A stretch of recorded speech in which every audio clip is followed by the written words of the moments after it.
All right, recording now for people that listen to the replay, which is a lot. Hello, everybody. Okay, we're continuing with the business series today, and mainly we'll be focused on what I would formally call like sales and conversion. Those words are still totally valid as words, but let's go to the slide here. So the overall slide is where we're looking at having a starting point of a framework for a business where you can completely understand it in terms of these three things, which is relationships. And mostly here, I'm talking about relationships with your prospective customers. But of course, as you build out your business, obviously you have all kinds of relationships with people you're working with and vendors and colleagues, and potentially affiliates and all sorts of stuff, mentors. But mostly other types of relationships are in order to help you do these things. So there's still a way that our relationships, I'm talking about relationships that that you have with potential and actual customers. And then I'll say decision in a second, but you're of course going to have a product or service. And I don't think we want offer here either. What did I want here? Product, service, result. Oh, maybe just the whole thing. Sorry, I thought I should, this one slide, I've been working on my decision slide that I'm mainly talking about today. But whatever it is that you're delivering, right? Maybe that's the way we do it. Cause I actually specifically don't want offer here. I'll say deliver. All right. And maybe I'll want to change that in the future, but it captures a sense of what I mean is that of course so what we have are potential and actual customers with whom we initiate and probably maintain relationships depending on our business. And then at some point those people are obviously going to need to make a decision. And of course they can make multiple decisions to buy multiple products, or an ongoing decision to keep paying for an ongoing product. But there's going to be a decision, which is that sales moment ultimately, or the moment you're trying to lead them up to with sales and such. And then you're going to need to deliver something, right? There's going to be a value trade and so forth. And anyway, so look at it overall this way. By splitting, instead of thinking about traffic, relationships, we had a really good web last week where we're representing this much more usefully, accurately, personally, and so forth, into a real model, right? Because traffic is very limited. It's more like people walking by your store or clicking on your website. And it doesn't really encompass the idea of ongoing interactions. And so then, therefore, the ongoing interactions get wrapped up with the idea of sales, which then converts our relationship with our customers into selling, which we don't really prefer that, right? As people, it's not a great basis or representation. If you misrepresent relationship or part of a relationship as sale, then that overly narrows down. It does, again, is that a great way to represent? What otherwise could be represented as a relationship, right? You represent a relationship as selling, or converting somebody, then you've already set a bad frame, right? You can imagine, right? If you're on either end of that, if you're the seller, then if you're thinking about selling, then it's going to come across, if that's the reason you're communicating with someone, as your basis, right? Instead of it being an outgrowth, right? And if you're the recipient, where your relationship, where you're the person thought of first as traffic or a lead, and then as someone to be sold to, then you're not going to want to interact as well often with a person thinking of you that way, right? If the product is great, you might still do it, but you're really dependent upon the product. A relationship isn't going to help you, right? Because it's going to be kind of invisible. Removed it from the mental model with the kind of traffic conversion product model. So instead, we have this great backdrop of relationship from that, and then the positive intersections, the value positive intersections, and so forth. And then that provides the backdrop for, at some point, obviously, if you're going to have a successful business, then people are going to need to make a decision to buy.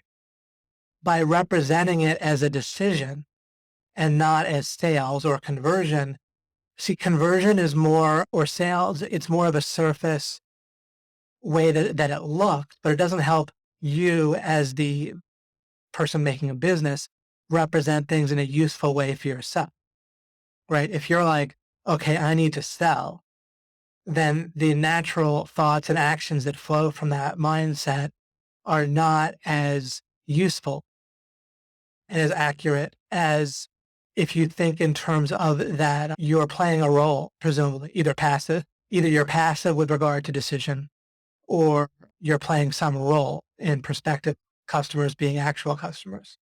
And of course, that role involves them making a decision to have that value intersection with you and for you to deliver your product or service. All over the next week or two, if I might take a week off, but I'll think about this last line and see if I want to hone this any further. But at least you have a sense of what I'm referring to, so you can see how it all fits together. So now once we're thinking of, all right, we want someone to make a decision, right, that's going to be value positive for them and for us. And it isn't even that we want everyone to buy our product, right? Depending on what your product is, especially if it involves certain interaction and service and certain results or feedback that they might leave, you don't even necessarily want everyone to buy your product, right? You might prefer that some people don't. If they're the wrong type of person or it's not a good fit for them, maybe they'll leave a negative review. Maybe they'll be a pain in the butt to fulfill, right? There's all sorts of potential negative consequences. So decision also carries the more of a representation that can help us think of good decision, including for ourselves, right? We want people to make a decision that's value positive for both of us from the start. Sales might more carry the connotation or more make it invisible whether they should make a good decision or just think we want to sell as much as possible. Of course, we want to make, as long as we have the capacity for it, we want to make as many value positive sales, presumably. So I'm not saying, whatever, get it. All right, so let's go. I have a few slides here. Let me skip to this slide here. Actually, before I even do, let me say, let me go here. I referred to this before, but when we're talking about decision and conversion and sales overall, we are dealing with something where I've built out a lot of details for myself. I've been very interested in this for many years. I think about it from a number of angles. I apply it for sure. I've been an entrepreneur for 25 years as my sole means of support, maybe 24, 25 years. And all of that's involved having to sell a product that I think I've made the products myself, pretty much always been information products / services that I have done myself or product launches for that same type of thing. As far as I can remember of my successful ventures, I've done some unsuccessful things when I was younger with network marketing, with Free Life and Amway. And I did some trying to trade commodities, and I did an attempt at kind of commission-based door-to-door sales when I was 20 between my second year and third year at college, university with Southwestern, where they would sell these study guide books and they would have you travel to a place and they would train you up and recruit you and train you to go do that. And I did not have a successful experience doing that. So I didn't start out with a ton of sales prowess. So with some things I might win on life, all of us are more of a natural, which actually creates, people want to learn from people who are natural, but they tend to have issues with teaching it. With sales, there might be some aspects of it or some ingredients, I might even say, that maybe I'm a bit naturally good at, but overall it's something that I've had to really learn. I've run into brick walls and I've had a lot of success as well. And certainly these days, my framework is one that leads to success, but part of sales has to do with the important idea. And let me see what I have here. Not that one. What's this one? Neither one of those. So it would be on my main slide here, which I'll leave off for a second. Sales skill is surprisingly intransitive. And I'm saying something important here that it's a real block that people have, I think, when it comes to either learning sales in the first place, if you're not so great at what you're trying to sell, or if you've had good experiences with sales and then you're going to do something else. It's just overall a huge block and problem is people don't realize the extent to which selling success can be intransitive. And what I mean with intransitive is that success in one place of doing sales doesn't translate into being good somewhere else. So there's this kind of archetype idea of this guy could sell whatever, snow to an Eskimo, right? Or whatever. Maybe I'm getting the word wrong, but something like that, right? Ice to an Eskimo. But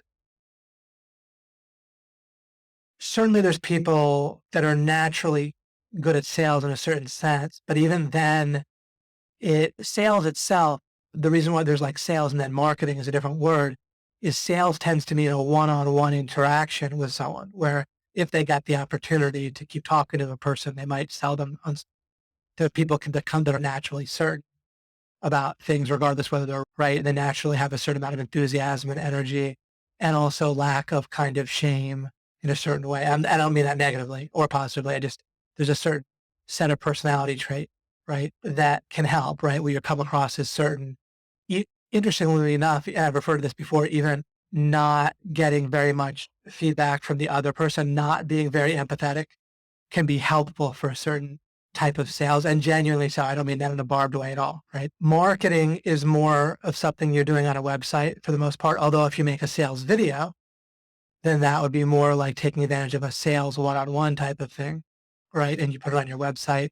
So people that are good at sales, they're going to do well making a video in a lot of cases of themselves talking, because then they can carry that over a bit.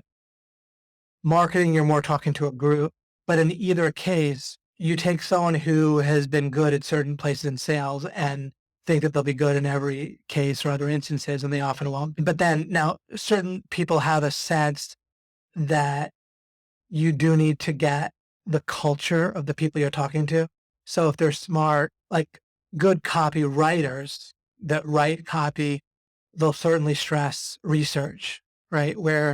And you'll both with the product that you're talking about, but then also the niche. And then really, you're going to often need to be an anthropologist, right? I've put Mike along and he gravitates towards this too. But I could kind of say we, him and myself together, have put him in a position to be a leading anthropologist for our overall niche, right? He just gets on there himself with emails. He sends out broadcasts that anyone who replies goes straight to email that he checks, right, every day or often. And then he checks the customer service and does that and so forth. And for years. And so he has the energy and personality for that. And so it puts him in the position to be a great anthropologist, right? Other people Stephen comes to mind for someone who really gets out there and he's aware of the marketplace. He's getting products, reading forums, reading Facebook groups. So he's in that way, a strong anthropologist for our niche. And we have both of that, right? I myself do neither of those things in particular, but with myself, and I think Stephen went through this too, in particular, whereas Mike, oddly enough, didn't quite go through the same process. I was quite a prospect. So I really understand naturally where, kind of like when you're raised somewhere, right? Like if you're raised in a certain town, certain towns in the South, you understand the culture, right? You don't have to get on forums. You are that person, that culture. I'm just saying, and I take 1,000 different settings. I just picked that one in terms of just easy to picture. For me, in this niche, I'm so naturally a prospect for make money offers, right? I was an entrepreneur. I wanted to become an entrepreneur when I was 20. Right? I did an internship with a doctor. I was pre-med before that, as plenty of you probably know. Probably mentioned that. But then I decided I didn't want to do it. And after seeing the way it was like, I'm glad ultimately for that decision. But I had no idea what I was doing. Like none. Like neither had no three of these. Right. Still not much of a traffic person. But I really made a study of the decision part. And I admitted, and the product part, I had no idea. Boy, did I have no idea what to do with that. And I can still feel that and know what that's like big time. I just somehow it's still very vivid on my mind. Being a prospect, reading the offers, feeling excited about each and every one. At that point, it was mail. Like it was in the mail. I would get stuff, snail mail. It was really before the internet. It was like 92 or 3 or so, maybe 93. The year, right? Especially was it the summer of 94, I think, was when I was particularly looking at that stuff, like the year before I graduated, when I had one more year of college.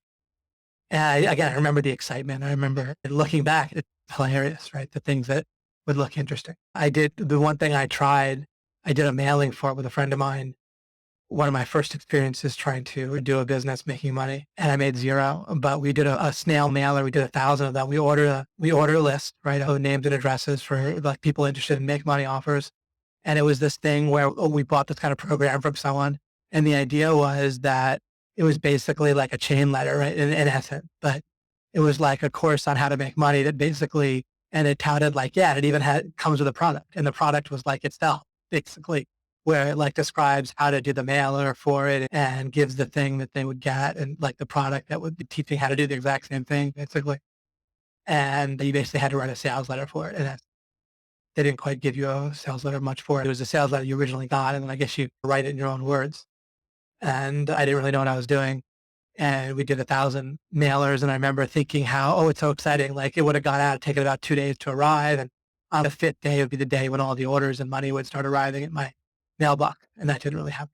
I got one person inquiring about more, and that was it. But I remember feeling like it was going to work, and I was hoping, right? And so I've really been there, like, and I know what it's like. And I don't think that you guys are this ignorant at all, but I'm just saying I know what it's like to be like fully ignorant and hope that you're not, or think that maybe you're not, or hope that a thing is going to work. And I know the difference now, where it isn't like I always know that a communication or a sales letter is going to work exactly, but it's so night and day. I know I can make it work. Like, I know I'll get it to her in a very different way, of course. So I've, of course, come very far, and I know so much specific stuff that to make it work. I know so many things that like by default people might think to do that don't work, and so forth. And what I was describing about being an anthropologist is, one way or the other, you need to understand your niche, prospects, your niche, the trigger things that are going to trigger them.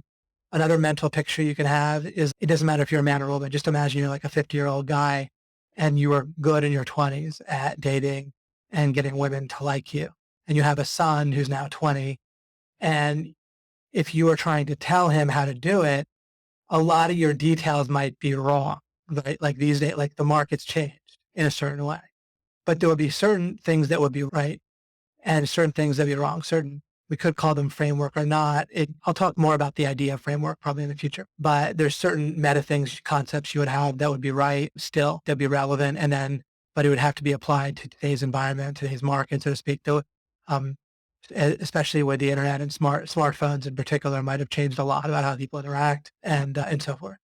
So it's a little bit like that if you can have meta ideas about selling, but then you need to apply it to the market now, which can also change in some cases year by year or after a few months. Different things and communications and ads and headlines trigger different responses at different times. And even after a few months, they can trigger something different, right?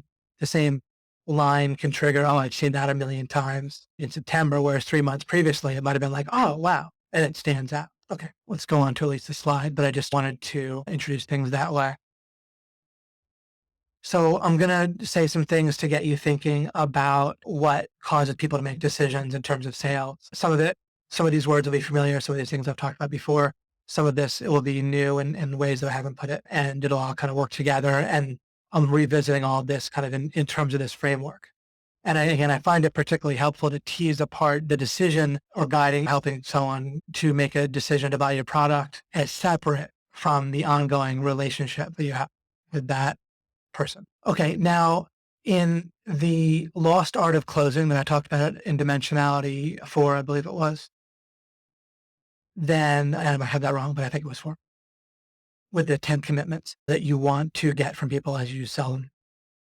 The ninth one being the commitment to buy. He actually makes the point that people don't want to change, but I've been thinking about that, and that's not something that we want to take at face value. For example, when you look at elections, change is constantly a selling point, right? Both Obama's and Trump's campaign involved change as a main message, and they worked in both cases, right? And they certainly didn't not work, right? Of course, people voted against both candidates, and about half the country always votes against it. But it wasn't like that was a turnoff, right? It was a good turn on in certain cases, although it would have been a turnoff for others. And as we think about that, so what is it about change? And are some of our overall meta concepts that we've been learning in all through my training, but I've certainly talked about in Dimensionality, is the idea of norms. When I was thinking about what is it that people do, how is it that people do want change, and how is it that they don't want change, which is a critical thing when we're talking about people making decisions, then dealing with the idea of change and understanding when people do and don't want change is going to be a big part of that puzzle, right? And I have this kind of iconic archetype picture also in my head of a girl going to school, and she's 12 and all her friends have a smartphone. I was reading an article about this recently, about parents and their kids and what to do about smartphones and the decision and the uphill battle you face dealing with it. But anyway, just picturing that. And now if a girl doesn't have a smartphone, let's say, and again, I'm just making a mental picture. I'm not making any comment on society or parenting or girls or suggesting that this is a stereotype or anything like that. Anyhow, so suppose she doesn't have one and then she wants one. That's a change, and she certainly isn't resistant. She wants it badly. Why? Because her peers have it, right? So really what we don't want to do is go outside of norms that we ourselves feel. We we generally want to go with a current. Now, someone might say, no, I'm someone that swims against current. None of us really swim against currents all the time or even most of the time. I'm certainly, as much as most anyone, if I see like a herd going in one direction in a clear way, I'll not necessarily want to go with that herd. That's not quite what I'm saying. But really, if you stop and look at who you really, usually if it looks like you don't go with a herd and the person doesn't, it's because they don't see that herd as their peer group. But people I do see as my peer group, if I'm thinking about buying a computer game, like a strategy game or something on the computer, I'll definitely be influenced strongly by the user reviews, like how many of them rate it positively, right? Like on Steam or Good Old Games, which are two of the main platforms to buy computer game downloads. Then they have people rating it. Do I generally recommend it or not? And that'll influence me very strongly. And I think all of us, if we think about it, if there's a genuine peer group that we have, right? If I have a lot of friends who like similar movies to me and they all say a certain movie is not that good, right? Then that'll certainly influence me. So really by understanding that, we can understand that. And then certainly if you have sunk cost is a very powerful force in all of our minds. You can think by default or not, but default is constantly acting, right? Going on. And we're thinking about selling, right? So we're going to want to go with current when we're doing business. We're also thinking about business, right? And making money. So people absolutely want to change if, let's go back to the political illustration. There's a political current that you feel and you want. And if the prevailing current isn't that, or if the environment isn't conducive to that, then you want a change. Now, you don't want to change your own current, right? But you want a change that's going to go along with your current or with the people you really see as peers. And I'm talking about you, but you're going to be thinking about your prospects in the same way. Right? I'm talking about this in order to think about someone else making a decision, someone else making a change. But we want to start to recognize the changes that people are going to want to make versus the changes not going to want to make. So if someone has sunk cost into a particular software, then they might want, the software is not quite working out for them. Then they might want something that will make that software work for them. Just as a quick illustration of the kind of thing, rather than they might not want to change software. If they're a buying manager or some sort, there's someone who make a buying decision for a company they work with. Ian Arino often deals with in his book that forms the context of the book he wrote, The Lost Art of Closing, that I talked about in Dimensionality 4. Then he talks about resistance to change. In that case, what's going to happen is they're part of a company where if they try to make a change, they're going to encounter resistance. So in that case, they won't want change. So in that context, we can predict that we're going to need to do something about that. And ideally, we don't want to set ourselves up where we have to make people change, right? Like he has a process where inherently for what he sells, he needs to get people to make it. That because of other reasons, you might find yourself in a situation like that. And I actually have a slide where I'll talk about what to do if you find yourself in a situation like that. More ideally, you want to be able to get yourself over to an argument where it's like you can tell someone you're 90% there. You want to, again, be taking advantage of existing current or existing sunk cost, right? Change whether someone wants to change and their peer group and their sunk cost, right? Pretty much if you look at the people that person really considers to be peers, including people that are going to second guess them, give them a hard time in the company, etc., right? Plus what they themselves have invested in, then you're going to see where they're not going to want to change. Additionally, for those two reasons and for any other reason, remember that block I talked about with a framework from last time, with adopting or learning or mastering a framework, is the idea that you should already have the right framework. If someone feels like the current they already are on, which could involve a framework, software they're using, platform they're using, school they're going to, whatever, product that they're currently using, method for getting traffic that they're currently doing, right? Maybe if they're not doing SEO right now or paying for it, then there's a certain change that they're going to need to make to buy your services if you have SEO. But we can, by understanding this, we can see how to, at least we can frame it as, we don't really frame something as change unless someone wants change. So we look for these things, the peer group, I have a couple threads and I'll look to close them right now. So we look at their peer group, we look at their sunk cost, and we look at where there's moral sunk cost or where they think that they already should have accomplished it, including they have a deadline that's going to make them resistant to, they want to change as little as possible. They don't want to go sideways. They want to try to hit the goal with their current vehicle that they're on because they don't have time to change vehicles in their mind. Whatever reason that they feel like they should have the right framework, is the right meta already. In those cases, we need to either have and or frame our product, what we're looking to deliver, as something that isn't a change that is right in line with what they want to keep going. Their current head of steam, their current. When I say current in terms of now and current in terms of like water, like an ocean. Most of the time I've been saying the word current. Just now it's been the ocean current, right? We want it going with the way it already is. Now, in other cases, people are like, look, we're not going to get, and this really captured the political thing that I was trying to get to. The way we're going is not going to work. Sometimes people are there and that's what they really feel that way. And that's a common thing in politics. Wow, the way we're going is not gonna be the way is not the way we like, and therefore they do want change. Now, the minute their candidate wins, they have a lot of sunk cost in a lot of ways, right? They're morally and so forth. And now they don't want change. They want the change as promised, but they don't want they don't want that person to get kicked out right away. They want us to give their candidate a chance, right? With both Obama and Trump, their supporters after they were elected wanted the country to change, but now they wanted things to be given a chance to be accepted the way they were, right? So we have the sunk cost, the peers, the moral, like we should already have the framework. When I say moral, it's like we should, or like the resistance to changing vehicles. George Bush ran on don't change horses in midstream because we're in the middle of dealing with the Iraq situation. That was successful for him, right?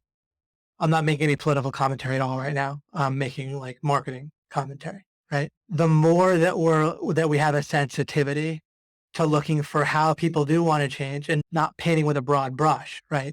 There's ways that people want change, there's ways they don't, right?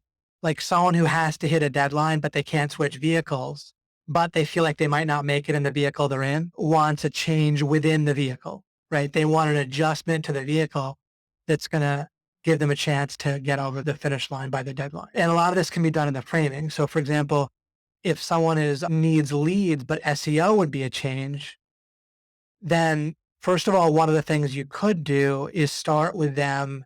I don't mean that you can instantly do this, but potentially in terms of giving you a sense of what can help with decision making, you can ideally you take exactly what they're doing, if that's the content that that particular person's going to want, that business owner, and you give them a good vision and justification that I'll get to of why you can take over like their Facebook ads, just to be kind of cliche for a minute, right? Whatever they're currently doing. Facebook ads might be a little bit past the super fad point, but whatever it might be, and do a better job there. And then you can lead them from there to maybe trying some SEO, right? So we may not be able to find a situation where we can harness their existing vehicle, right? And only, but we might. And that's ideal if you can do that. Ideal tends to be if you can say to someone, look, with what you've already spent, with what you're already doing, with business you've already built, you're 90% of the way there. Or you're talking to a business, if you're talking to a personal trainer and they don't have many clients, you could say you've built 90% of what you need to for yourself to be making 20 or 30 or more $1,000 a month as a personal trainer. The only thing you need is more leads, right? You're 90% of the way there. You know how to deliver. You already have some successful clients that like you, that can vouch for you. And so it just comes now. In that case, there's a change, which might be going with SEO and they haven't done it before, but you're able to make the 90% of there. So you're showing them all the places they have invested that this one extra thing is going to do it for them. And so you don't really frame it as a change. You frame it more as a tweak to you turn their whole, everything they've done, including their product, right? As what their vehicle, you frame that as their vehicle and you're just souping it up or making an adjustment to it. That's often going to be a good way to go. There might be other people where, and this is where I talked about the anthropology, including overall with a niche, but then specifically with a particular person, you have to see what triggers them. There might be another person you talk to that's a personal trainer, like, man, something has to change. I'm doing a great job. People love it when I train them, but I just need something to have more business. And I need a change. Then that's a word that works for them if they're saying that.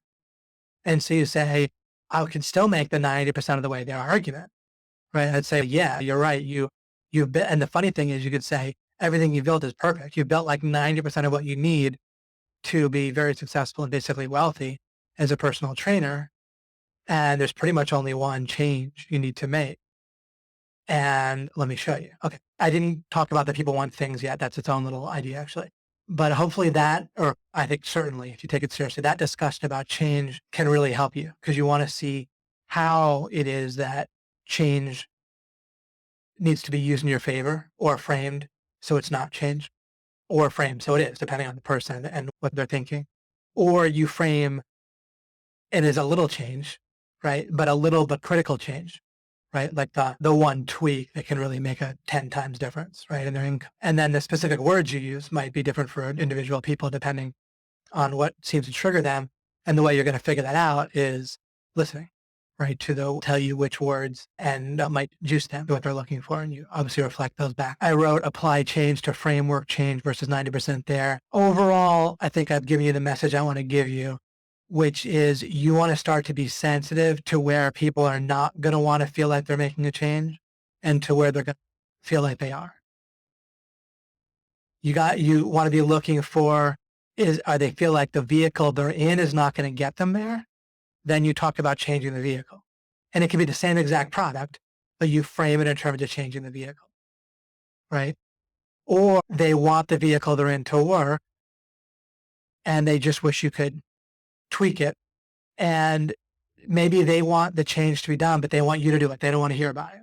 Or and this the same, you can picture this, each of these two things happen with SEO clients. Some might want to hear detail about why you're better, different, or some by you explaining in detail what you're going to do after they sign on as a client, they're going to feel confidence and you're confident.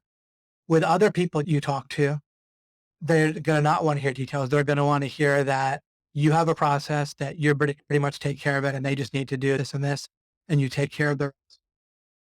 And you want to listen for which of those which category they're going to fall into. And they'll tell you, right? Example is you can start talking about some technical details and see how they react, right? But a lot of this process is like with the overall mastery process where pretty much anything that you say and do, including write on your website or send an email out or whatever it might be, anything you do, you're not just trying to see if it works. You're trying to see which question to ask and what to be sensitive to. You're probing, but you don't even know what to probe about at first. Some of what I said to you might have been obvious to some of you in terms of looking for, let's say, some clients might want to hear details about what you're going to do with SEO. Some of them will want to tell you what links you're going to build, right? And some of them won't. But for some of you, you might not have realized that distinction until I pointed it out. And my overall point regarding that is you're going to keep building for yourself these things to look for. Oh, okay. Some people fall in this category. Some people fall in that category. And I probe for that, right? I don't know in advance which category they're going to be in. So I start talking but I'm pay attention to which one, right? Some girls want you to hold the door up for them. Some don't. Some act like they don't at first and they do. They secretly, who knows? But if to look for it, then you hold the door once and you try to look at their face rather subtly and then see. If you didn't know to look for it, you'd be blind to their reaction, right? And you'd bumble through. So you're trying to like figure out what to look for and then you figure out how to look for it in a kind of a subtle way and how to react. And that's part of mastering selling in a particular niche. And remember, there's sales and there's marketing. Sales is like more of a one-on-one feedback conversation.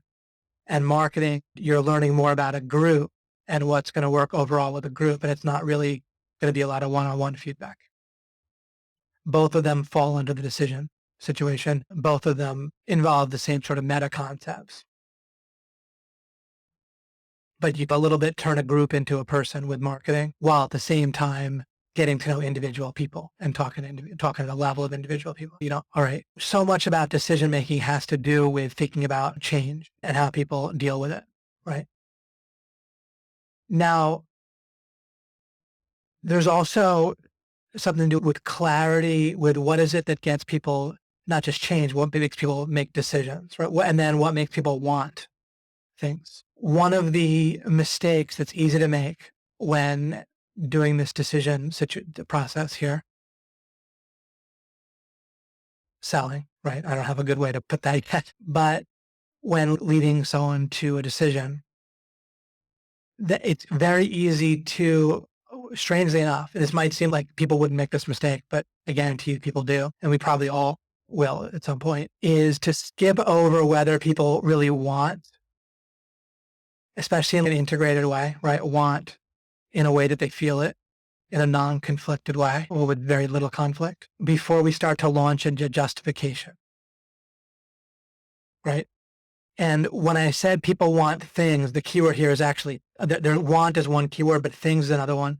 And you might have heard me talk about something that is a phrase that I think I made up for myself, but I might have appropriated it from somewhere else subconsciously, who knows?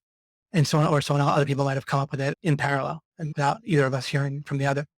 But I talk about wanting to turn something into a thing. And here's what I mean is there, and this kind of draws on a deeper framework that other people wouldn't have outside of law of implication very often. There's a way that our mind fabricates reality, but that after it does, the product of it fabricating reality is real in a sense that matters. A good parallel to this is with dollars, like any currency, but American dollars has an extra thing that is like a world reserve currency, which gives a second, even another layer of reality on top of its normal layer. Let's take Canadian dollars then for the moment, because they're not with the world's reserve currency, but they're very real, right?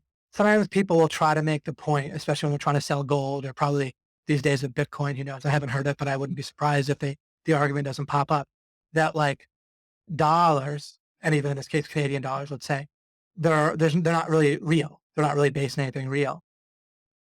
But it's a great illustration of what the mind does, both in both directions, both the arbitrary nature of it, but then the real nature of it.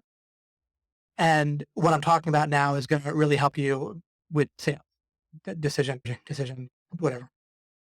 I don't have a good term for that yet. I have the word decision, but I don't have the word decision and then some verb or whatever. But if we understand how the mind turns something into a thing, and then how it takes on a reality that has a reality to it, right? To say that Canadian dollars aren't real because they're just made up by the Canadian government and they're only real because people believe in them. And if people stop believing in them, then they won't be real. Even though that's true, that if everyone somehow simultaneously stopped believing in Canadian dollars, that they would have less or basically zero value. The reality is that isn't the case, right? So you actually can buy things for sure with Canadian dollars, and no doubt, and like clockwork. And since you really can buy things, there's a real reality there. Do you see? So Canadian dollars are founded on nothing in one sense, but then they're founded actually on there's a whole number of beliefs or strands that collectively lead it to where you can take action on it and it'll work, right? You can actually buy things with them. Like we can argue theoretically and philosophically until we're blue in the face, but I can go to the store in Canada or I can go to the bank here and trade in the dollars for American dollars, right? Based on the exchange rate. And that resolves the argument in the way that I mean it. Again, figure out the truth in what I'm saying, figure out what I'm saying. In the same way, the mind takes the difference between two states, in a sense, and makes it into a thing. Makes it into, there's all kinds of implications and uses for that. It's quite a meta concept that when I'm able and when it's the right webinar setting to delve into that, pretty fast. And there's a lot of applications to it. But one of the applications is with sales.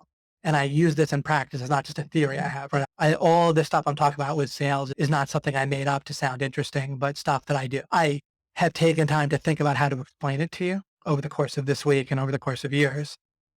But I do it, and it's real. And in the sense of I apply it, and it's part of what I do, and it works. Right? I make a lot of money, and I have made a lot of money, and not just in total dollars. Everyone can claim different parts of credit for the sales, right? People that don't even have anything to do with certain businesses and sales take credit for them sometimes, but I've obviously been intimately involved with selling, and I've had successes and failures in the past, and I've watched people fail to try to sell OMG, and I've helped them do it right, and so on and so forth. Okay.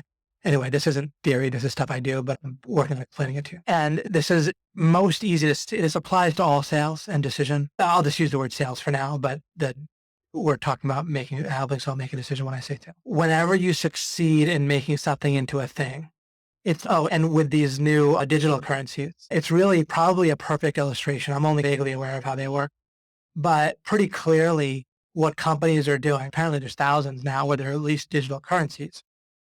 And what are they trying to do? They're trying to make it a thing, right? And what makes it a thing is if there's enough buy-in, there's enough threads or strands or people believing in it, right? Now, when it comes to an individual person making something into a thing in the sales process, it's not like dollars in the sense where you need a zillion other people believing in your product, but instead it's more like an individual prospect needs to perceive what you're going to deliver as a thing, rather than there need to be enough threads in that one person's perception, in essence.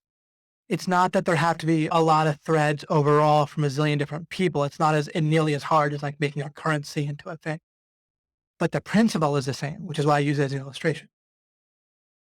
Right? The only difference between Bitcoins and a worthless digital currency that might for a little while go somewhere and then collapse or whatever, or Ethereum as well is successful, right? I believe in that case, they've reached a certain critical mass, right? In theory, possibly that critical mass could dissolve. Something can reach critical mass and then fail later, like MySpace might have seemed to, or actually reach critical mass in one sense and then not later. I guess it depends how you define critical mass in retrospect or not. But remember, we're only trying to get over a threshold here, right? So critical mass is an important word, I think. What you want is for you, like what you're going to deliver doesn't exist yet, right? You're going to deliver it in the future.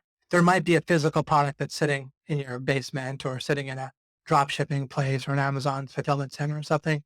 Or there could be a membership area like we have, but it's theoretical or in the future in one sense, right? In order for someone to want something, and you can start noticing this for yourself in your own head when you want things, it needs to feel like a thing, which means it needs to hit a certain critical mass in your mind. And so what is it? In order for you to want it, it needs to fit in with, I'm going to use this word and be a little bit vague, but have some meaning, like a framework, right? That you already have in your mind, and it's got to fit in there somehow. It's possible that a person who's selling to you could lead you to create an additional or adjust your framework so that now the product fits in. But one way or the other, you need to get to a point where you have a receptor or a framework in your mind, and then there has to be a thing that's of the same basic nature that can fit in, right? For something to fit in, like a football doesn't fit into a baseball game, right? You'd need to somehow adjust the frame on the football or change the baseball game in order to have them fit together. To stick with the same metaphor for a moment and see what we can get, in order for someone playing baseball to want something, it has to fit in with the baseball game. And it has to be like a thing in some way that they can conceptualize, right? Like a person who's playing baseball, they conceptualize baseball, right? They have a mental framework for playing baseball, that particular game, but baseball overall. And then for hitting a triple is like a thing in a certain way. Do you see? A triple is a thing. There's certain potential things you can do in baseball. Like you can hit the ball in a certain way and run a certain amount of bases that there's no like word for. And it might, and therefore it's not really and typically there's no word for it. There's not a thing in as well. And so people don't want that specifically, whatever it might be. Your product or service might fit in with a framework that you have in a way that it's tangible to you. And you can imagine and feel what's going to happen if they buy, or maybe you can't. That's even worse, right? So in one case, it's not a thing to you what you're selling, and that happens plenty with people. Or they're trying to do an affiliate promotion for OMG, but OMG isn't really a thing for them, right? It doesn't have enough realness in their mind. It's still too theoretical. We could say vague or whatever. It hasn't reached critical mass becoming a thing. And then because it hasn't, now they're trying to sell something and it doesn't become a thing for their prospects. When I'm trying to help someone do affiliate promotions for OMG, then, and Mike is, it's helpful, very helpful, and it's tend to be a failure condition if not. If they but this whole idea of critical mass to make something into a thing and how it fits into frameworks, and like I illustrated with baseball just now, it needs to, they don't realize this, right? And so they make the mistake of not accomplishing it. So if you can get this stuff about chains that we talked about, and if you can get this thing about how something has to reach critical mass in a person's mind and be made into a thing, rather than something they hardly have a word for, right? If a person's trying to describe what they're going to get from you and it takes them a lot of words, I know there's the idea of an elevator pitch, right? Where you describe something in like a paragraph or so long that you can do in an elevator ride. But if they're trying to describe something and they find it's not even so much how many words it would take to describe to someone else. It's more if they're trying to describe it. You've seen this in your life plenty where you try to describe something that you thought you got, but you go to describe it to someone else and you realize it didn't really make sense.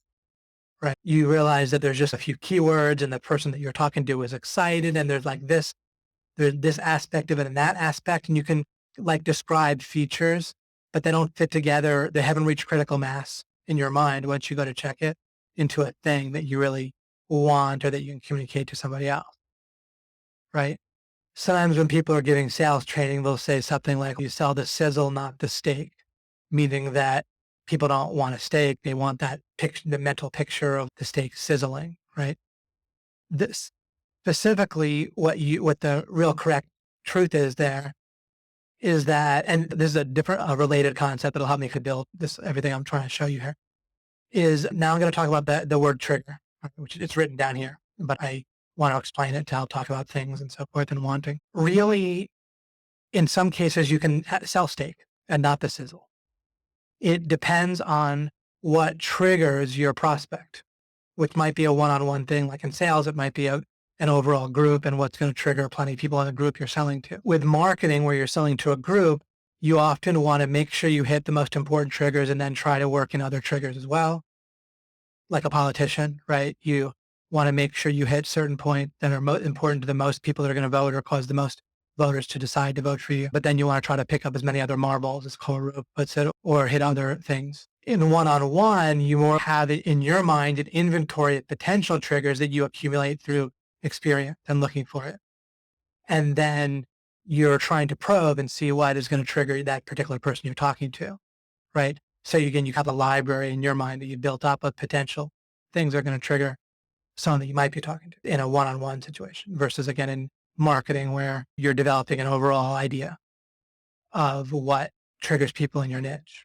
And when I say triggers them, what I mean is that there's times in your life, haven't there been times in your life when you want a steak? And what I mean is, unless you're like a vegetarian, of course, or something, or if you don't like steak, but for plenty of us, there's times when we want steak. And like, we might also have an idea that it'll sizzle, but we don't care about the sizzle. We specifically want steak and we're picturing a steak and we want to eat it, right? Some of you might now want steak. Just me saying that without me describing a sizzle or describing the mouth watering this or that. Some of your mouths might be watering just me talking about the steak, just steak, right? So you see, it depends on what actually triggers things. And the reason why steak itself will trigger you is it can get associated. Remember overall minds work by association. It might be that hearing a steak sizzle on a grill or seeing it sizzling in a visual picture triggers things for you. But it could also be the case that just the word works, right? It just depends. The word itself can totally trigger all the rest, right? And it depends on the workings of your mind, or it depends on your experiences. And what that means is that you need to figure it out, and that you don't want to assume. Or another thing that people will say, trying to sound clever, is like, you find the benefit within the benefit when you're selling. But really, not necessarily true. What you need to do is just look for what's actually going to trigger people. Sometimes just saying this product is 30% off is all people need to hear, because they already know that they want that product and they just need to hear it's 30% off. Other times that exact same communication will do nothing, or it'll be a negative and they'll think that, oh, it doesn't sell well or people don't want it. Right? So the rule is you need to know that triggers change and vary, and you need to figure out what they are. But you can also think about it in your niche, and there's ways of thinking about it, like with stuff like discounting. You can have a framework of meta type rules that are always going to apply. Like, some products have their value established, right? Like maybe a Gucci bag to a certain audience. If it's not a fake, and if they take that for granted, right? If you sell it for too little and they don't know you, then that might trigger, oh, it's probably a fake, right? Let's suppose we stipulate that they know, or they don't think, that they're not worried about that objection. Then if it has a fixed value, then it's mainly a matter of cost, right? And then a discount works great. With an information product that doesn't, in most cases, have a fixed value, let's say it's an information product that's typical, that doesn't have a fixed value, then discounting it just makes it look like the information's worth less, or that people don't want it. So that's typically not helpful, unless there's a very compelling reason why the value is well established. And so when you accumulate rules like that, right? But you accumulate them for yourself. I'll work them in as I talk. But if I just give you a laundry list, you don't remember, right? Or I wouldn't remember it, so I'll give you a laundry list. Like, that's why I'm talking to you in this way about selling and the decision-making process, is I'm setting you up to have the framework to accumulate details for yourself while giving you plenty of details as well, examples and details. So again, you need to be a detective and an anthropologist and so forth for what is going to trigger things. You might, and it's a reason why it's an advantage. There might be other reasons why you don't do it this way, because of product, how easy it is to get a product and so forth, or make a service. But the more you happen to be immersed in the culture of your prospects, naturally, because you've been one yourself, or you are one in some way, then of course you might know the language and the triggers and what people are looking for and what they're likely to associate directly right before they buy, like with something they want to buy, like I'm talking about with a steak, or the picture of it sizzling or not. Again, the more you know their framework, the more you know what's going to fit right in there without adjustment, right? You're going to want to modify your presentation, your frame and so forth, but how your product is perceived so that it fits most readily into their existing framework. But it might not need many modifications. As a matter of fact, the reason I'm talking about this is sometimes the sizzle isn't going to sell, whereas just saying steak will. Right? You see what I'm saying? So sometimes you can get creative, so to speak, and talk about the benefit of the benefit, and you're missing what's actually going to trigger your particular client, right? When you're selling SEO services or digital agency services, then you're going to have people probably all over the board, right? And maybe the majority of them want someone they can trust to be competent. And then that triggers them, like they want that. Others, they want the phone to ring, right? And Joe's had experience with those people, and he talks about a lot of people they just want that phone to ring. They don't want to hear about how it's going to happen or what. They don't want to hear about SEO. They want to hear about the phone ring. But then that type of thing can also change year by year, right? The market can change, and it can change prospect by prospect.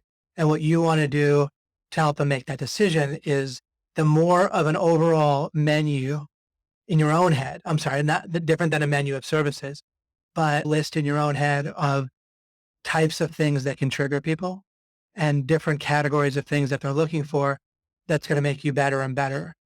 And including on your website. I don't assume everything is a one-on-one conversation with someone where you get to find out all their needs and wants first, right? Of course, that's pretty ideal. What you do want to get to though in life is if you can do that, then that you can nearly always make the sale. Right. Like really, if you're able to communicate with someone who like is a reasonable prospect, then there's something with sales where if you understand it well enough, you'll pretty much make the sale given some time. Right. Because if that's what like, that's, I think where my point is, I think that's realistic to get to. It's like how if someone likes you, you have good chemistry in the first place and you can communicate reasonably with someone, then you can keep them as a partner, a relationship partner, or whatever. If you have a certain framework for understanding how that works, right? You pay attention to what's important to them and you do that by not projecting. And you do that by building your sensitivity, like building categories. One thing that's going to block you from this is you probably see this, you probably, in someone you're close to, there's probably something you tried to tell them over and over again and they never get it or they never remember. And the reason is they don't have a category for it. It's like you say something like, I like if you remember to do such and such. And they're just short, they just feel like it doesn't exist, like it can't be important. And so they have this block where if it feels unimportant to them, they just can't get that it can be important to someone else.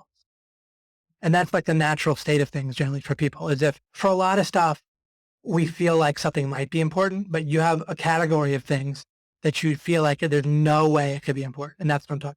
And if some task or some thing that someone wants you to do or that you want someone else to do, if it falls in the category of there's no way that could be important, then you'll be blind no matter how many times the person tries to tell you. And then that's going to screw up. That's going to just implode relationships on you. And you're going to wonder what happened, including, of course, in business, or it's going to keep you from making sales. So there's going to be things that might be important to prospects. And if you accidentally are just dead sure that a certain thing can't possibly be important, and that blinds you to something that's going to be important to a lot of your prospects, then you're going to stay screwed and wonder what it could be. And it could be something like that they don't come out and tell you, but like projecting competence in a certain way. There could be knowing exactly what you are going to do for the next 3 months after someone signs on as a customer, or knowing how they're going to be billed, or who knows, right? But some of these things are not going to come out and tell you, and you're going to feel sure that it's not important, and that can be tough. But what do? One thing is you just talking to other people, right? If I'm playing a computer game, let's say it's a role-playing game, and there's all sorts of different potential character types. You could play a wizard, fighter, or a druid, or a priest, or a thief. And there's all kinds of different skills they could use and spells they could use.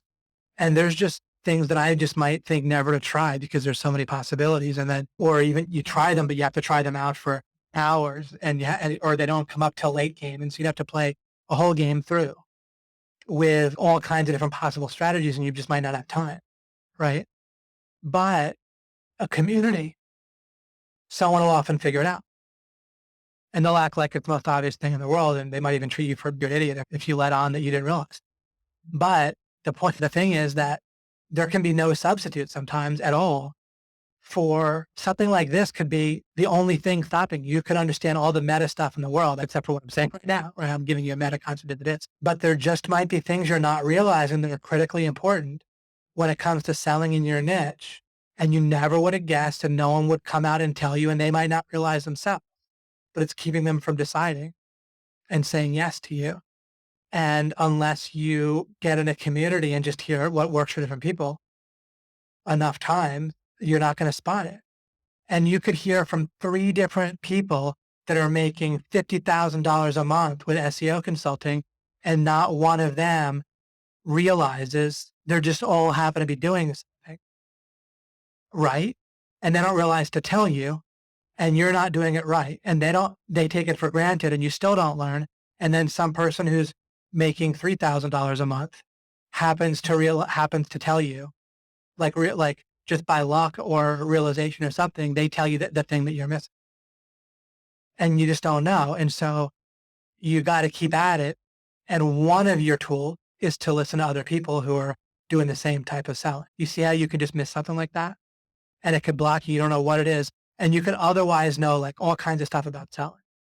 Now, the more times you see something like that, the more you'll know, like it'll give you hints on what to look for in other niches, right? So the more experience you have, the more success you have, the more you can guess at those things in other niches, right? So there is a partly transitive nature for sure, a hugely transitive nature to sales, but then some things that said are intransitive. The more meta you get, the more it'll apply to other places in sales. You have to fill in details in different niches. And also, there's not just different niches. Don't forget it. Things could change after a few months or after a couple of years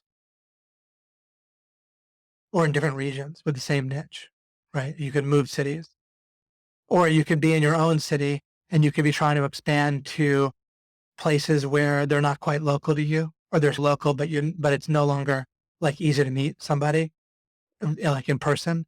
But that might change things significantly and you have to adjust to it. All right. Let's talk about vision and justification here. And then I'll probably wrap up with the monologue part, or this will probably wrap up with what I'm saying in the monologue. Let me point out to you, I want to point out a few things. So there's a basic meta for sales.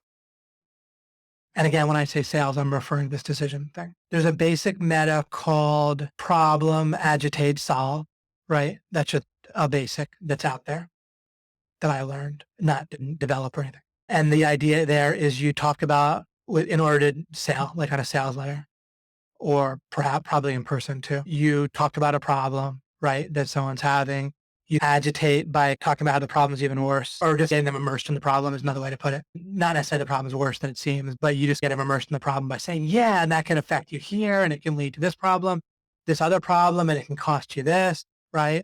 And it's a pain, and I've been there, right? I've done it, all that. And then solve. So problem, agitate, solve. I didn't write that on the slide, but if you want to write that down, if it's new to you or you want to remind yourself of it, problem, agitate, solve. I'm going to relate that to vision justification. Of course, there's more to sales that's like an overall backbone or part of a framework that is useful to have. That's why I say it. And it's correct in and of the fact, in the sense that it's a bit of a backbone. You could potentially sell without it, but it's certainly very useful basic to have and to check on. And if you're having issues, go to that. And it helps to remind you not to go straight to the solve part. Remember that one of the things that overall affects people in communication and is a problem is we assume the framework that the other person has the same frame as us. And then we start talking about details. And even if we think we're talking about a framework, there's a nested series of frames, right, that we're dealing with in life constantly. And so you might try to give a framework of what you're talking about before giving details, but there's a greater frame that the person has that doesn't match yours. And you don't realize that. So you have to be sensitive for signals for that.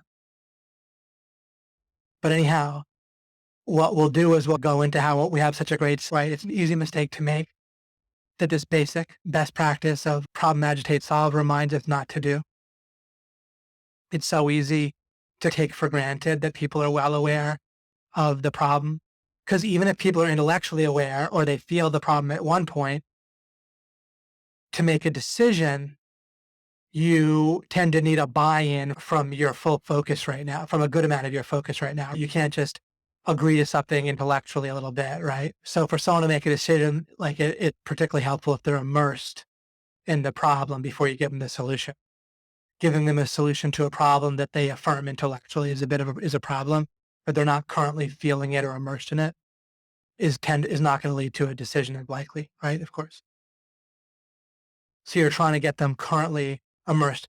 Remember, as an overall backdrop, it's so helpful the more you take on this mental model of the brain as by default based on this association heuristic way of operating.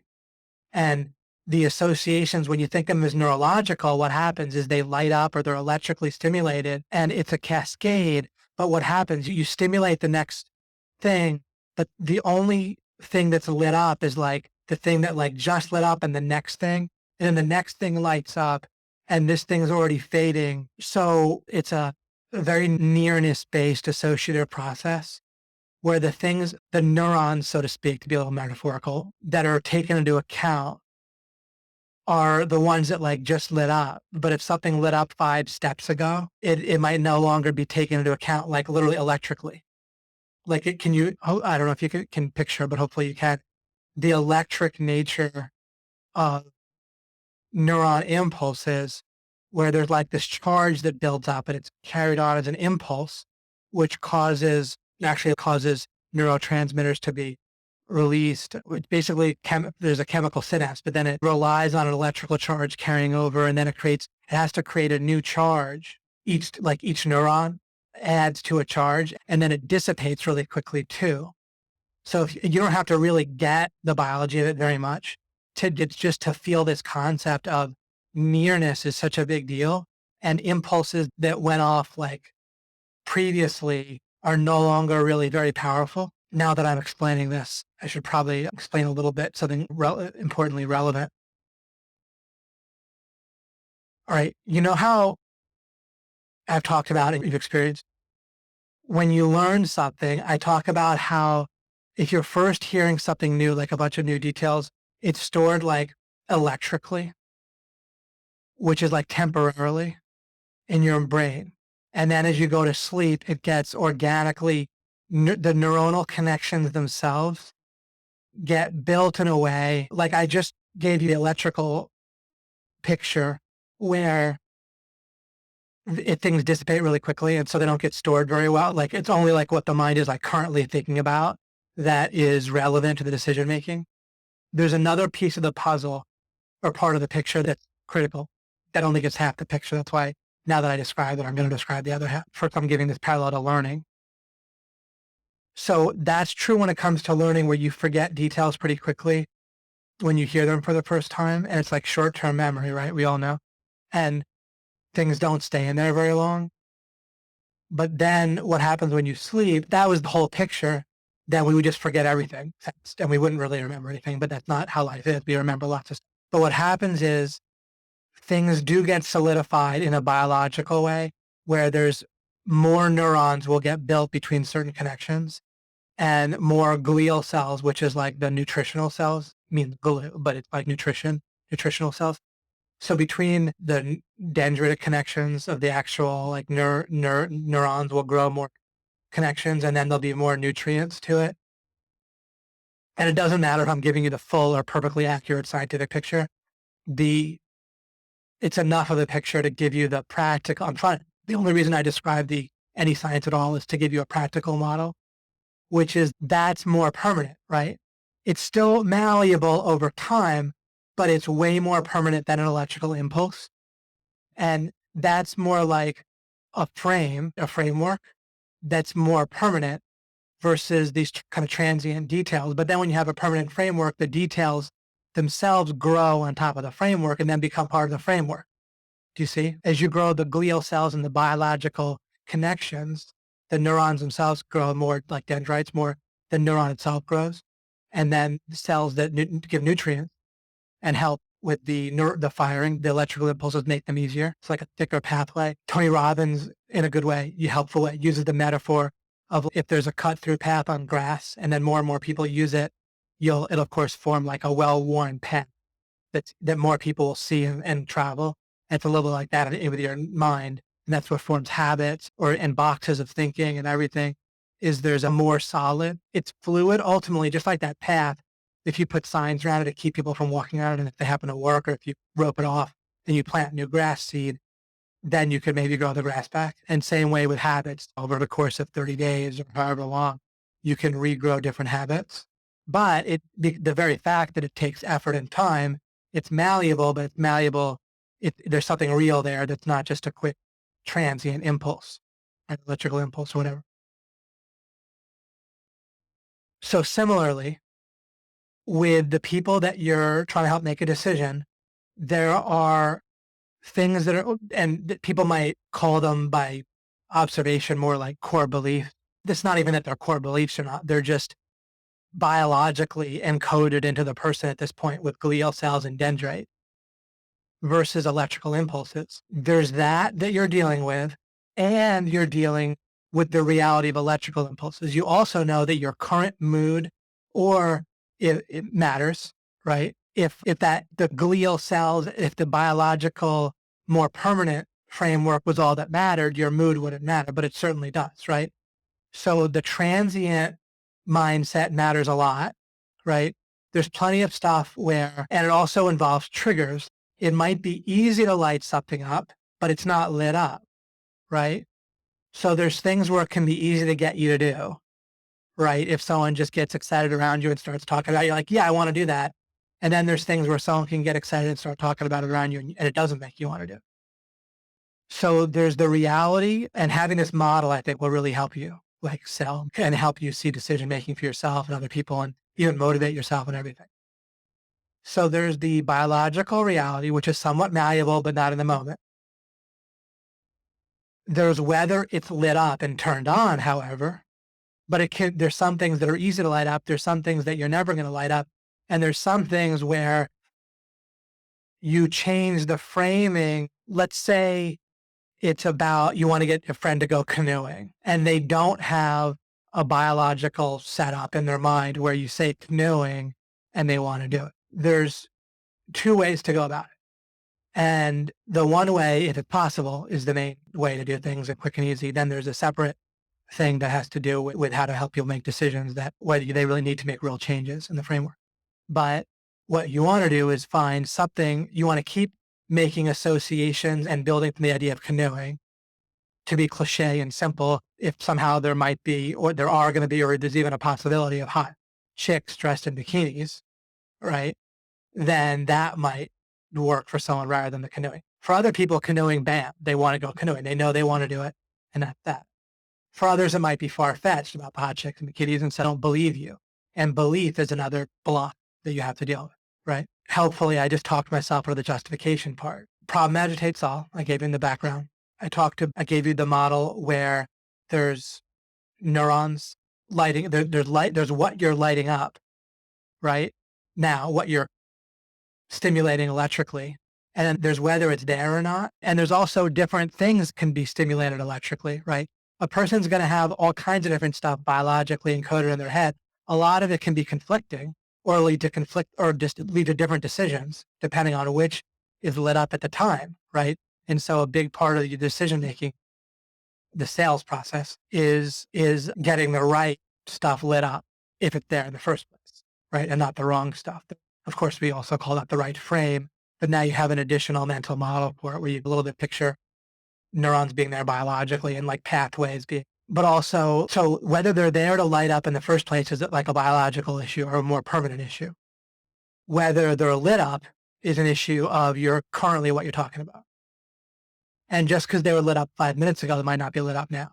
Just because it's easy to light up doesn't mean it is lit up. Just because, again, to be simple and safe, just because your wife might have an easy time or might frequently be attracted to and feel sexual doesn't mean she is right now, or vice versa with your husband. Same thing. So you still need to think about what lights those things up, right? And are now, if they're not there in the first place, that's a whole different issue. Then they need to be built, and that takes time, and it takes them, the mind, at least subconsciously, wanting to build it, and that would have to happen because it's built on something that's already there.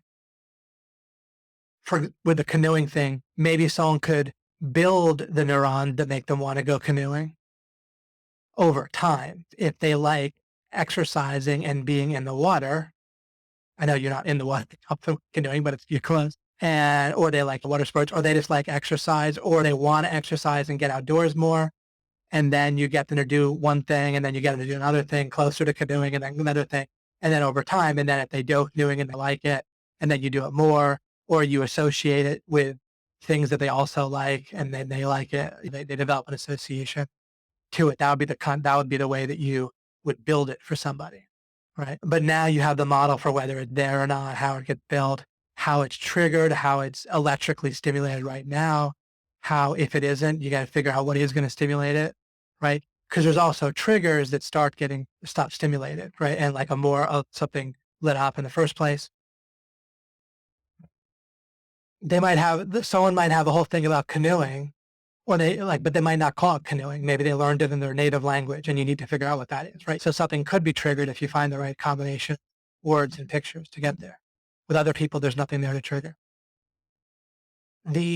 So regarding justification, talking about whether something works, whether it really works, whether there's testimonial support, whether you have evidence, whether the price is right, whether you're better than the competition, none of that's relevant until and unless people want something. And that like I said about how people can skip to the solve part of problem, agitate, solve. I have personally made the mistake, and I personally watched lots of other people make the mistake of skipping to the justification. It's also something that you might not do at first, but one of the things that happens when we repeat a communication many times, whether we're a cashier, whether we're a receptionist, customer service agent, or a teacher, or selling something, we start to think, like, subconsciously, something ridiculous if we stopped and reflected on it, but something that it's very common. You start to think everyone's heard it before. So you start to think that your audience has already heard your problem and agitate, or your vision, or they only need a quick reference to it to trigger it. Because for you, it gets triggered by a few words. And so you feel it. So you feel like if you're feeling it, you feel like they feel it. Right. And so instead, of course, we need to not fall in that trap, and we need to make sure that we talk about the problem, agitate, and or the vision. And by vision, this is maybe the final thing I'll say for this talk about this monologue here. The way vision works, overall, just a word that it's normal, it's common usage or whatever brings to your mind is going to be helpful in the first place. But what you're doing is you're doing a few things. You're painting. If you're painting a picture, I'm not going to tell you that vision is painting a picture. I'm just using different wording to explain something. So as you paint a picture for someone and draw on a scenario of how your service helps, why it's useful, or you're setting a frame in which your service will be useful. You're not even talking about your service yet, right? You start by talking about a frame in which in which your service is going to be useful, and then you continue. Even just, for example, you're talking about how, wow, like this year, for example, people are really looking for building and taking opportunities. Businesses are looking to expand. It's such a great environment these days, right? You haven't said anything about your SEO services yet. You haven't said anything about needing leads yet, or needing traffic or whatever. All you've done is talk about something. You've started on a vision, right? You've started sharing a frame, but it's part of the vision, right? That starts to paint the frame for then talking about how it's such a good time for traffic, including it gets the person thinking about how they want to expand, because everyone's doing it right now. It's the time for it, including buyers. People want to buy. People don't just want to expand businesses. People want to purchase stuff, right? Everyone just feels, people don't so much feel like they need to save for tomorrow because they feel like there's prosperity is increasing. They're going to make money. They feel like they can get a job and so forth. So just what I'm doing, I was giving you an example of the start of sharing a vision. Do you see? So you start with it's like you're painting a picture, you're getting some details. I talk about triangulating, where you give like a few details, and that starts to make something vivid and fill in, and people can start to picture it in a certain way. You don't need to fill in every detail that gets boring, but if you don't fill in a few, that is too vague. So that's why I like the rough idea of a few details for every kind of start picture. Then when you move the vision along and you start to paint a picture of the future, then you need some more details to paint in kind of the next frame, right? The next frame, if you're showing a bunch of frames of a strip, of a comic strip, or what would be a movie, not a movie, but a strip that would give a sense of a movie, series of frames. By trying to make a vision, you're going to tend to naturally give some context that'll be favorable to the problem, agitate, solve, right? Your solution. You'll also take somebody into the future of it. Because the vision can include not just your solution as a truncated or abbreviated or overly small vision of the solution, because your vision doesn't have to be just the problem itself, but your solution can be built out where you start with what's going to trigger a good feeling for them with your solution, but then you can develop your solution, because for someone to make a decision, that one of the big enemies of decision is vagueness, right? Any kind of confusion. So to not have someone be confused, you want them to be drawn in, right? Where their neurons are firing in one scenario. You have to fill up their attention, right? Because someone will naturally feel confused if their attention is spread around, right? If someone's like looking at Facebook on their smartphone while they're talking to you and so forth, then if their attention is diffused, then they're going to tend to feel less confident about a decision, right? So a vision tends to fill up someone's attention it tends to trigger and light up, but you trigger a few spots. It's like lighting a fire in a couple different places forces the fire. I don't know how good a metaphor that is, right? But as you paint a vision, it immerses somebody, captures their attention better. It's more sets the playing field between your mind and theirs. You're on a shared frame generally. So you're not talking past each other. And then you can see that they're in a rapport with it. So they're in, and then you fit your product naturally into it. And now you're making sure that you don't have a football trying to fit into a baseball game, right? Because you're sharing the vision. You don't necessarily do this right off the bat. Remember, the good thing about framing this as a decision is that the relationship is the backdrop and it's separate. And so you can relate to them. It depends, right? Sometimes sharing a vision right off the bat is a good relationship builder. Sometimes talking about a vision and you start and see if they continue, then that means you've triggered something that they naturally vibe with and they fit in with the vision. That can happen. If that happens, you're golden, right? If that happens with dating, where you're both talking about your vision for the relationship you both want, and it catches on with the other person, they're like, yeah, and they start to get into it. That's what I want. Yeah, I want this, and then I want that. And then once they start getting involved with a vision of what they want, and they're participating, then at least you can build the skill of where you'll almost always make the sale, or that person will almost always then date you or whatever. It's like a slam dunk constantly at that point. It won't always be where you can have a communication where they're totally into sharing a vision, but at the point where you are, then the only thing that's really going to stop you is if you yourself are unclear about the fulfillment, right?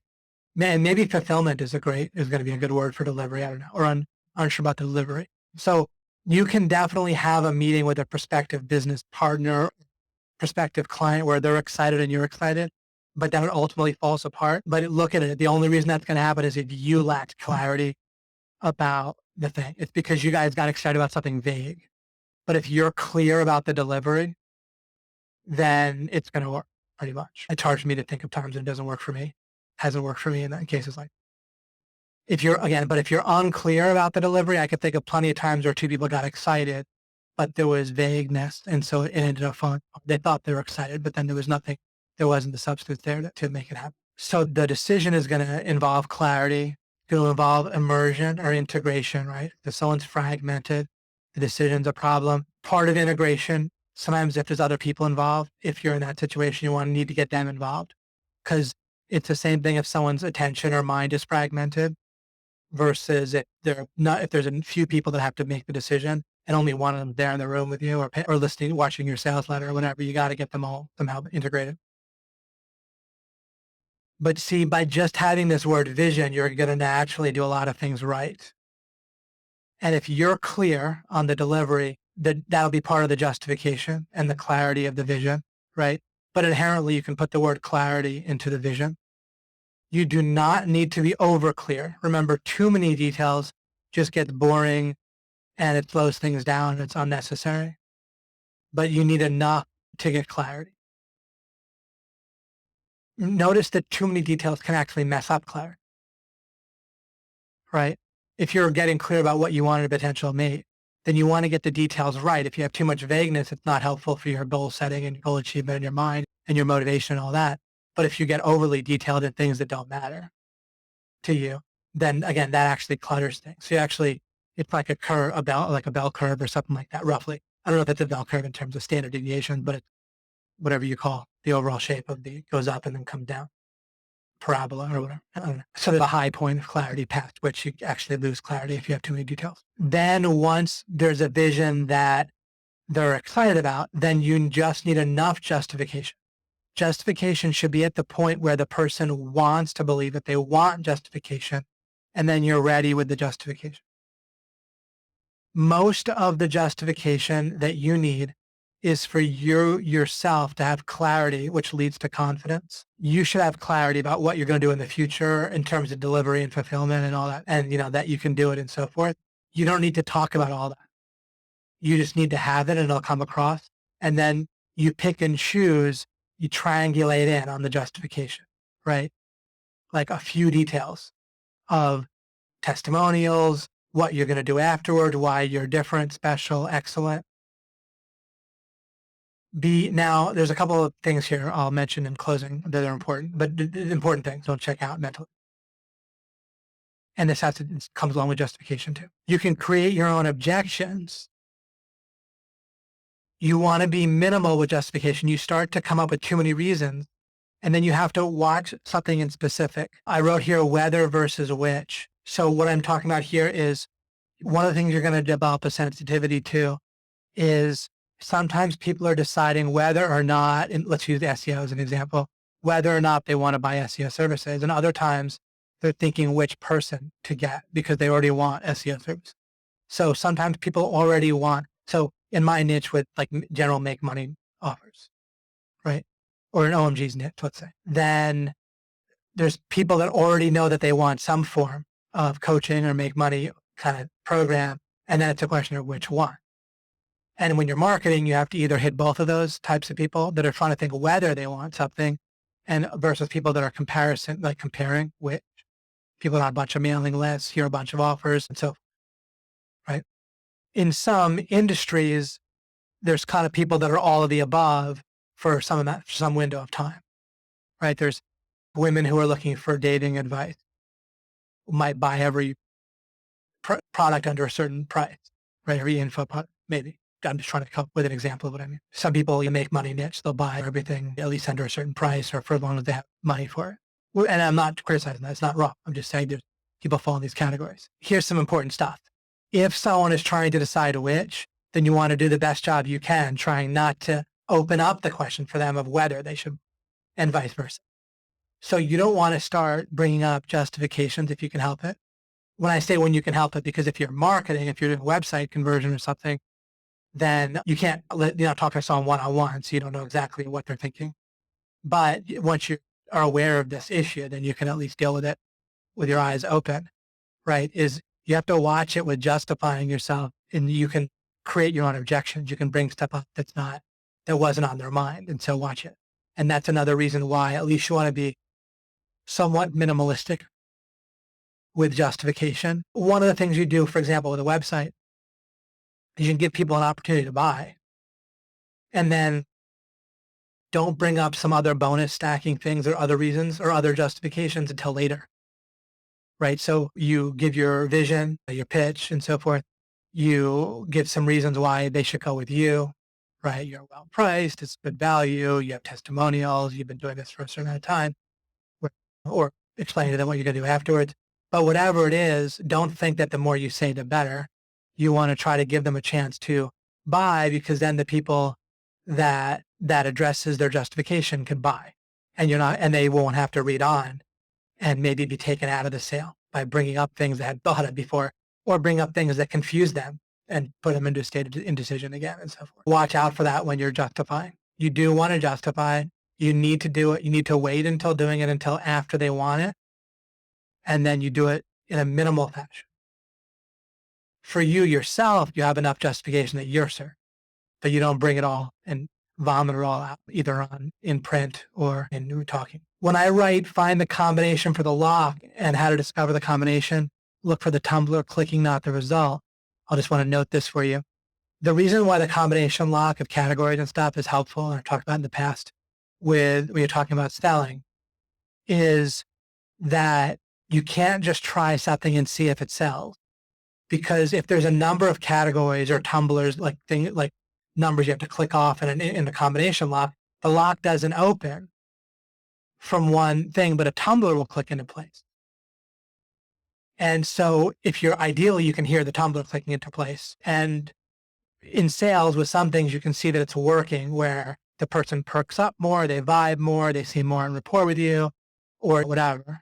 But just be wary of that. You need to hit certain categories, and you have to look for, like, your appearance is such and such, or you trigger certain things, whatever.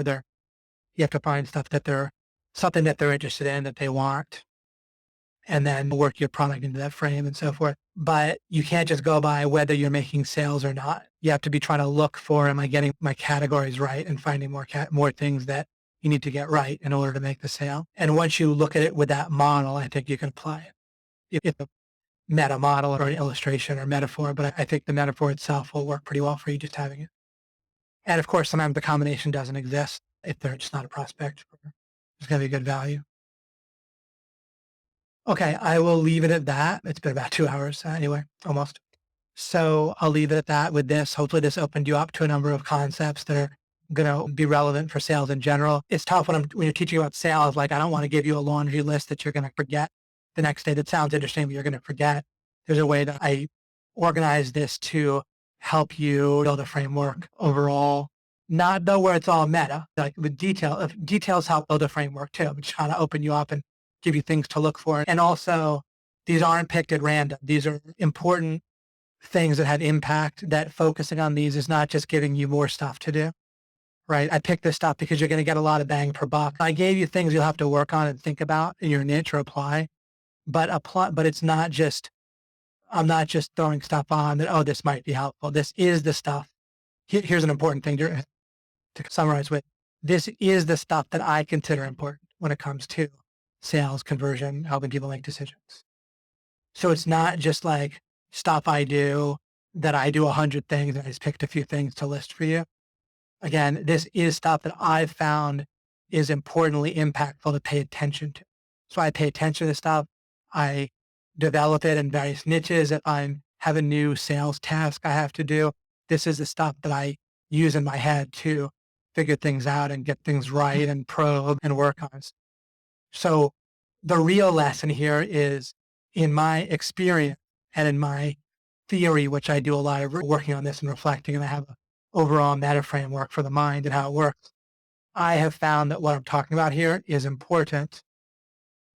In one sense, you don't really need a lot else from what I'm generally talking about here. I haven't gotten to everything necessarily, but this really covers a lot of the overall idea of doing sales, especially in combination to some things I've talked about before. I've given you other details about seriousness, but when I went through some website conversion stuff, there's some things I've only touched on that I'll continue with as I continue with this series. But anyway, this is good for now. But again, this hits on a lot of the stuff that's pretty important. And also that a lot of it's meta in a certain way that it's relevant for relationships and other things because the thing with sales, and when you think of it in terms of decision, then there's something else pretty interesting to point out is that when you're joint venturing with people, like OMG is a joint venture between 7 of us right now, right? And in doing what I do, and there's a lot of money and value in doing in the overall kind of design of a business that I'm doing, right? And as you do that, but regardless whether you're even playing my role, you're always trying to lead people that you work with to make certain decisions, right? So it's not just customers. So really what you might think of as relationships are important in business, interestingly enough, the decision issue aspect of business is actually a pretty largely important thing to more than just selling potential clients to become customers, right? The people you're working with, your vendors, all kinds of, it's just critically important all over the place. Even having your spouse make the decision to support you, right, is a very important aspect of succeeding as an entrepreneur. You could possibly succeed without it, but boy, it'd be uphill battle, right? So these things I'm talking about with decision and also are very important. And these are the things that I pay attention to with it. I'm probably going to think of some more things I want to point out that are important, even though I've had keywords out here. Next time, we'll see how it unfolds. I feel like I had one other thought here. Oh, one of the things I do to develop my ability with all of this, with sales and such, is I take a look at, like, when you yourself buy something, right? You want to think like a buyer, right? Including you are a buyer for lots of stuff.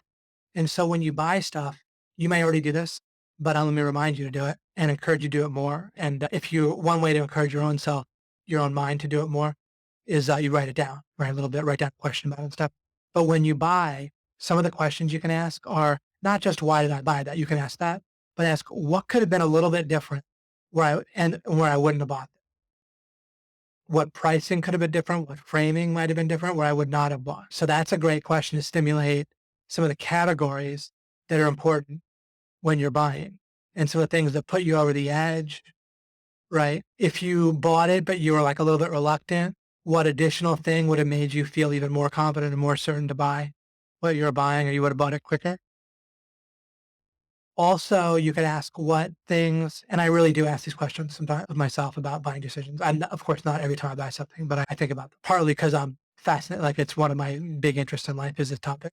I don't expect it to become your big interest in life necessarily just because it's mine. So you can just mainly profit from my observations. But there's something where you need to integrate this for yourself. It's such a one of the reasons I made it my interest is because it's such a huge part of life is influencing other people with decisions is like all over the place, right? And critical to your quality of life and theirs.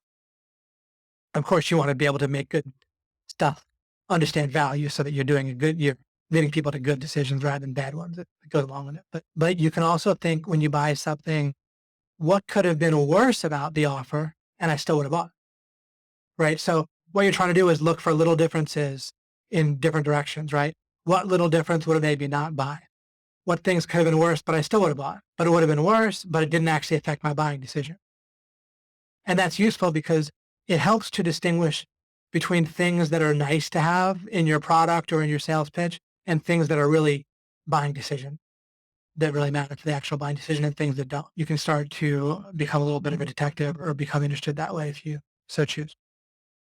I probably won't do too long a discussion today. And what I talked about might not have led to too much of a discussion anyway. Oh, no. Oh, was it choppy the whole time? Sorry if it was choppy. I bought a new router and modem to accumulate a bit more bandwidth that I have, and I'll have to hook that up. I think I got any messages. I can now smell steak. That's pretty funny.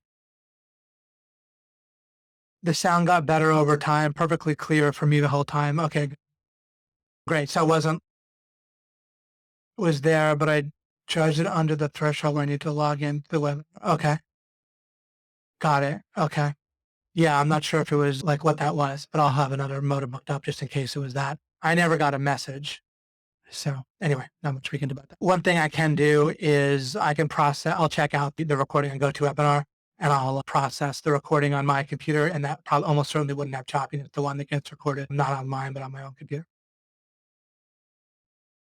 Okay, great. It wasn't that bad. Okay, super. At least it was a kind of a relatively simple topic to more directly easy to understand. All right, guys, you are very welcome. It was choppy. Wow, crazy, but comprehensible. Okay, good. Okay, so at least we should probably get a good MP3. Great. I'm glad you enjoyed that. Did I open you guys up to some concepts? We talked about change and started to think about how people do want to change, how they don't. That's really going to be helpful and important when it comes to sales. We talked about making something into a thing and how there's a certain critical mass of angles to look at something, like envisioning people using it. You can start to notice what I mean by that. I feel like talking about what it means is less than once I point out there's such a thing as a thing being a thing in people's minds rather than vague or yeah, this guy is selling like a service, like in order to want something, it has to be a thing. So there's a certain vagueness sometimes that something can be where it's hard to want something that's vague. If someone's, oh yeah, I can get you leads, they're not sure quite what that means. I can get you ranked on Google. For some people, that's a thing. For some people, it isn't. So you can notice like it, and then you have to find and create what someone can really sink their teeth into personally, where they feel like, oh, that's what it is. Oh, I'll give you a final example. By the way, I guess if my sound was choppy, it would still be about the same. But an example with OMG, people would ask, I got involved in our marketing our webinar part of our marketing. I was always involved with what we wrote in the sales letter and stuff, or the webpage. But I got involved with the webinar stuff just recently, right? Just like within the last 6 months or so. And one thing that I recognize people have been asking for years is, what is it? Even after hearing the webinar, I was trying to describe it. And so what I realized was that all people needed was to be told 90-day system. And then people stopped asking what it was. Because we gave lots of other details is my point. Like it wasn't like we didn't say anything. What I mean is they would ask what it was after we described the program. And the funny thing is that all I did was add one thing, 90-day system, one communication, one additional communication, 90-day system. And all of a sudden it became what I mean by a thing in people's minds. And then all the other details could make sense to them in a certain thing way. Whereas before it was a bunch of details and features without something in people's minds to hold it together. And it's funny, right? Like how can it be to just say, realizing to say 90-day system and OMG, it's a whatever, right? Like it's perfectly valid to call it a 90-day system. It's true. I could have called it of course, a 180-day system or a year-long program. But the minute I called it a 90-day system, then all of a sudden it's all true, right? Lots of things overlap with what's true, right? Just different frames. But like magic, it was a thing to people. And then they stopped asking what it was after that, like night and day, just from that one thing. And that's the type of thing that you can develop a meta understanding to look for. So I didn't know that phrase was going to do it, but I knew to look for making it a thing. I knew and I took it so for granted knowing what it was for myself in a way that was real.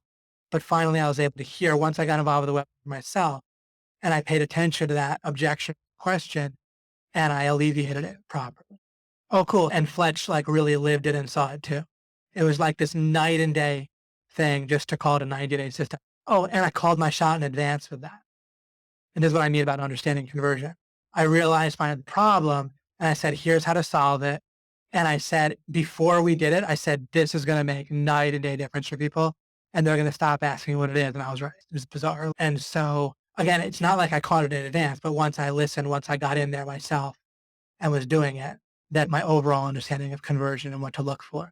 I did, right? Fletch of it's my thing. I said in advance, this is going to be huge. I said two things. I said 90-day system plus they need that plus the silver bullet, which is going to be the way that we research.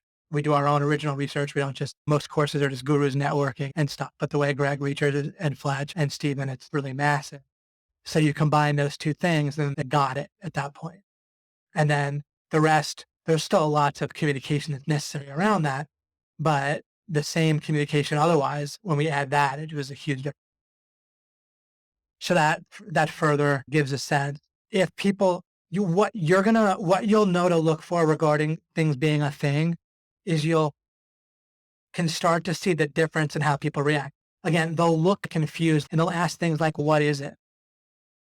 Or if they don't look like they really want it, but they need it, try thinking about whether they're really feeling like that it's, again, it's something that they can grasp, which is different than something that they want. If you keep talking about how great it is, the problem might not be that you haven't said how great it was. The problem might just be that it's not a thing to begin with. Again, you can't taste it until you're like putting more seasoning on something, but they don't have it. Like you have to be able to eat it in the first place before you can taste it. Oh, so if it's not a thing, it's metaphorically inedible. It doesn't taste bad. It's like literally they can't eat it. It's like they go to reach for it and their hand goes through it. Like when I say inedible, that's not even a good word. Like it's intangible in a way that it's like they go to reach for a steak and their hand goes through it and they can't even eat it in the first place. And if you just try to make it taste better and sizzle more, it doesn't matter if it's not a thing yet. So you have to always address that or else, and then you're going to wonder what's going wrong. And you keep on, like you're looking everywhere else, but not know to look for that distinction. Yeah, it helps for retention and everything. It's funny. You're welcome, Susanna. Making something a thing, the change. And then I talked about the vision justification, the triggering, the problem agitate solve all together. I gave you the model, the brain, how there's the biological and the electrical, right? That's a really useful model and illustration for you of both of those go on in the brain. There's the long-term stuff and the short-term electrical impulses. And you have to pay attention to both. Jason said, what did the response to people asking, what does it look like before 90-day system? What did we say to people? Oh, yeah, we would just repeat ourselves and they wouldn't get it. Those people, of course, plenty of people still bought, right? But even after they bought, they'd be confused. And now people aren't confused after they buy either, weirdly. Like it's the strangest thing. It's just, they just needed that.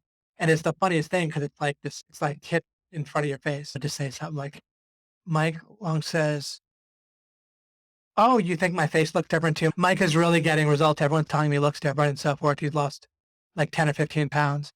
And I've lost like 10 and change, 10 something. I wouldn't think I look very different because now I'm like in the kind of the range that I've always been in. 215 is not like I only had recently gone up past that, I think. But anyway, good. Glad.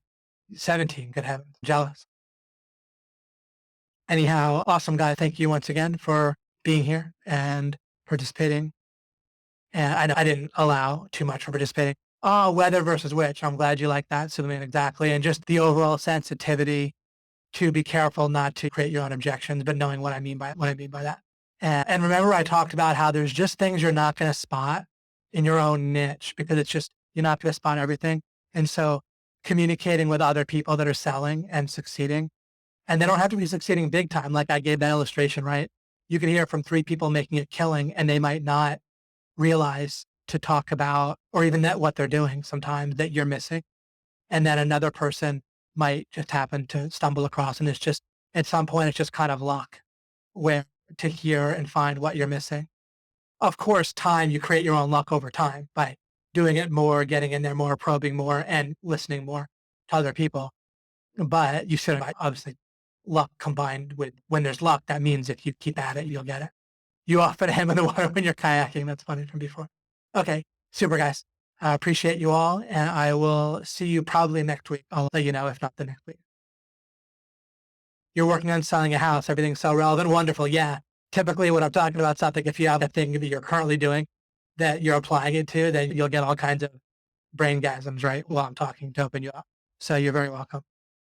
And yeah, definitely paying attention to the stuff we talked about. There'll be a number of things I think aren't often talked about with sales. A lot of it's proprietary stuff I can figure out based on the things I know and so forth. So good stuff. But there's lots of other good stuff on there in sales. As I said, I encourage you to listen to other people. It's the kind of thing where you just never know what's going to make something click for you. But my overall frame is pretty great. My meta with sales is good. All right. I will talk to you guys soon. Thank you.